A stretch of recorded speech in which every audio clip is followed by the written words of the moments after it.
It's funny. We all have one, we rely on it every single second of the day, but we almost never think about it. At least, not until it starts to complain. I'm talking about our spine, the literal backbone of our lives, the unsung hero that supports our every move. So today, we're going to give this hero the spotlight it really deserves. Sit up straight. Does that sound familiar? Come on, if you're anything like me, you've probably heard that phrase more times than you can count. It's kind of the universal soundtrack of growing up, right?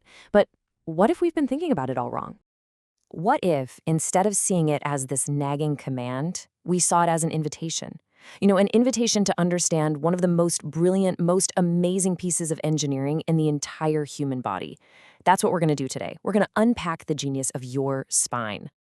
So where do we even begin with something this complex? Well, to really appreciate the spine, we've got to start with its core design.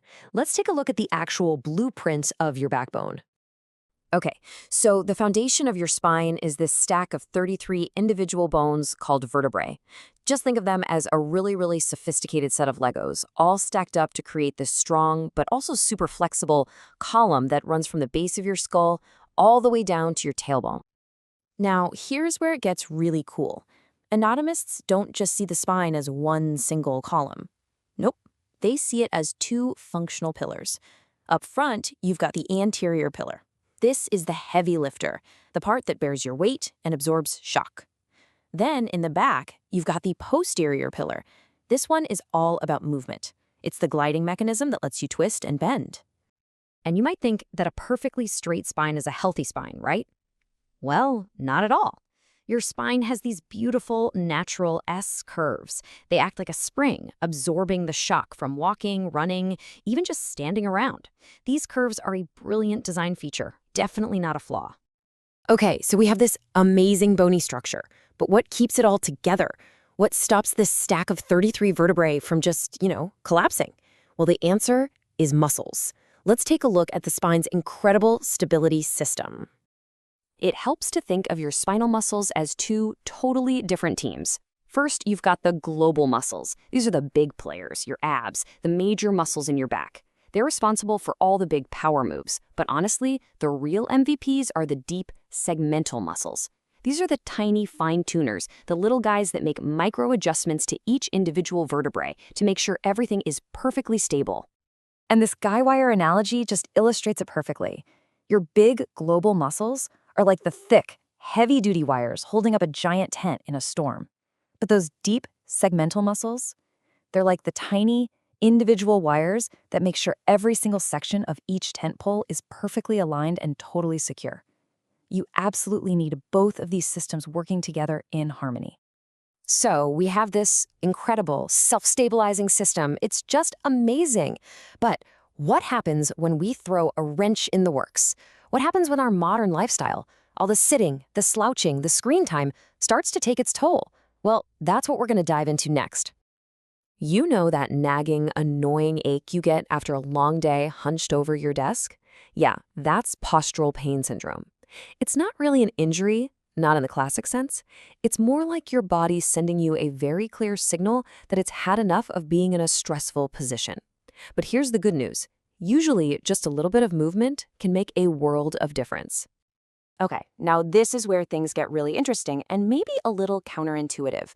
Poor posture creates these muscle imbalances. So the muscles that are always stretched out get weak. That makes sense. But, and here's the wild part, the muscles that are always shortened also get weak. They lose their flexibility and can only really work in that cramped up position. So it's like a double whammy of weakness.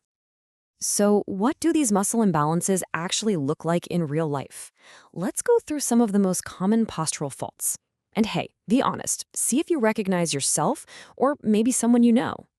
First up, we've got the lordotic posture. You'll recognize this as a really exaggerated curve in the lower back. It often causes the pelvis to tilt forward, and it puts a ton of stress on those lower back joints, and it can lead to super tight hips. And next, the classic slouch. This is basically a passive posture where we just give up and let gravity win. The pelvis drifts forward, the upper body sways back to try and compensate, and we end up just hanging on our ligaments for support instead of actually using our muscles. It's exhausting without even trying. And now, for the posture of our time, the forward head. You've probably heard it called text neck. And get this, for every single inch your head moves forward, it adds about 10 pounds of pressure on your spine. The chin jets forward, your lower neck slumps down, and the top of your neck has to strain to look up. All so we can stare at our screens.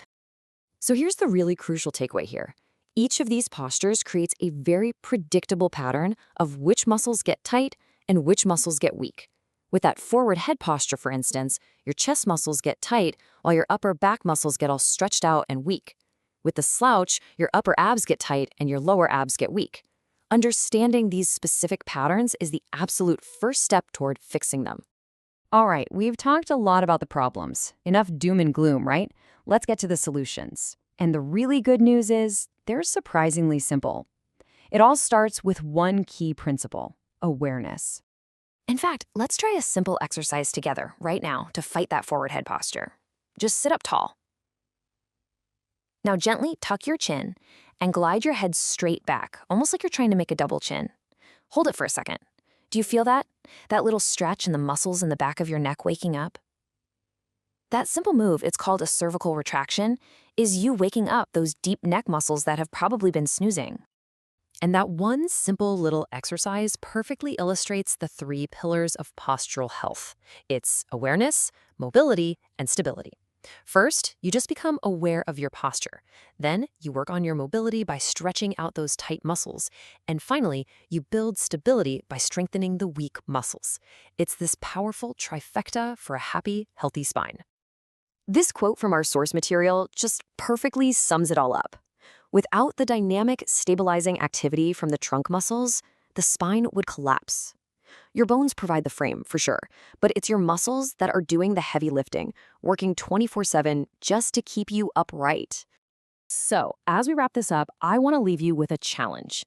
Your spine works tirelessly, non-stop to support you. After everything we've talked about today, what's one small thing you can do to support it back? Thanks for joining me on this journey into the truly amazing world of your spine.